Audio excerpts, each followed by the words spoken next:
Hello, everybody, and welcome to a very special Superman themed episode. Today, I am going to review one of the most highly regarded, highly decorated Superman comics of all time, especially one that has become one of my favorites over the years, and that is Action Comics issue 775, the famous and iconic story arc What's So Funny About Truth Just in the American Way, which was adapted into an excellent animated film, in my opinion, back in either 2012 and 2013, called Superman vs. the Elite. Now, before I get into my thoughts on this story, let me give you a little background on this story. Back in the early 2000s, Image Comics, in its Wildstorm branch, was publishing a really dark, gritty, and edgy superhero comic series called The Authority, which basically proved darker, grittier, and edgier heroes brutalizing and killing criminals often on the first side of trouble. So in 2001, Joe Kelly and Doug Monkey got together to create a story to basically counteract The Authority, basically in a story where what primarily features Superman, to basically let us fans know that even though we may give us a lesson of morality in regards to killing, and pretty much to prove why Superman is not only a legendary and iconic character, but also a timeless character. Why he really isn't irrelevant and outdated. Why the world, I would say, especially now, needs Superman now more than ever.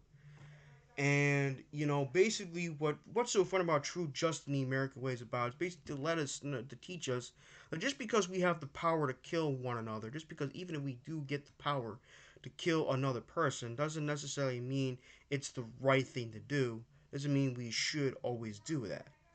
And that's basically what this story is all about. Now, as I said before, the story is written by Joe Kelly, who's a legendary writer, and it is drawn by a pretty mediocre artist, in my opinion, and Doug Monkey, which is the only weak side of this comic. There are some aspects of the artwork that I like, and there's some aspects of the comic where the artwork, in my opinion, where it doesn't work.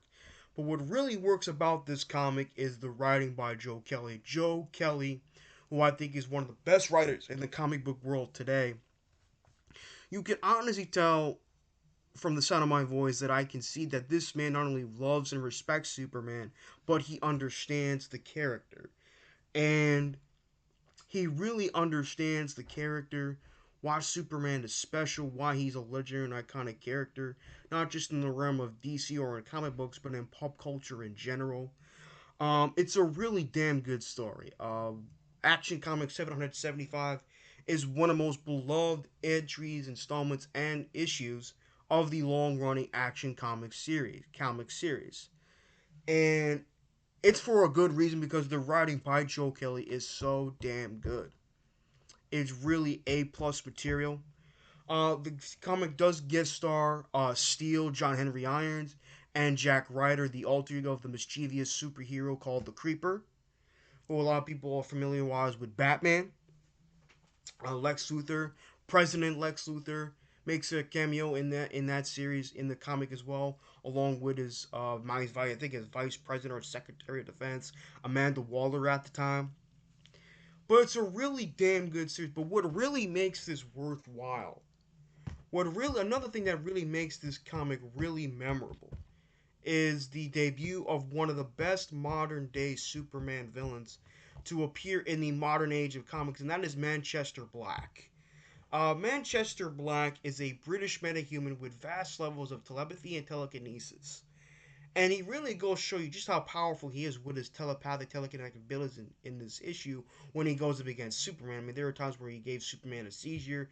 There are times where he sends Superman flying. I mean, the shit he does to Superman with his psionic abilities is just pretty damn impressive. Now, the action in this comic is pretty damn good. As I said, the writing, the storytelling, the characterization, the character development is phenomenal. As I said, the writing, what really makes this comic memorable the most is the writing by Joe Kelly. Joe Kelly knows what not only what Superman is, but who Superman is, and he really understands and respects the character. And that to me is what makes this comic great.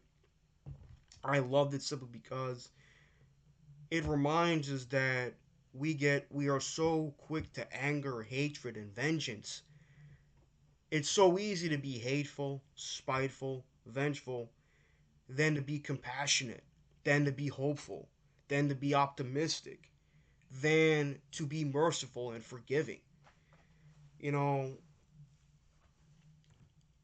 this is easily, as I said, this is one of the best Superman comics ever published. If you are a, I really don't know what else to say about this comic other than that it's incredible. It's one of the best ever published. This is one of DC's best stuff, especially back during the days of the post-Crisis era of DC. But it's still one of the damn best story arcs involving primarily focus on Superman.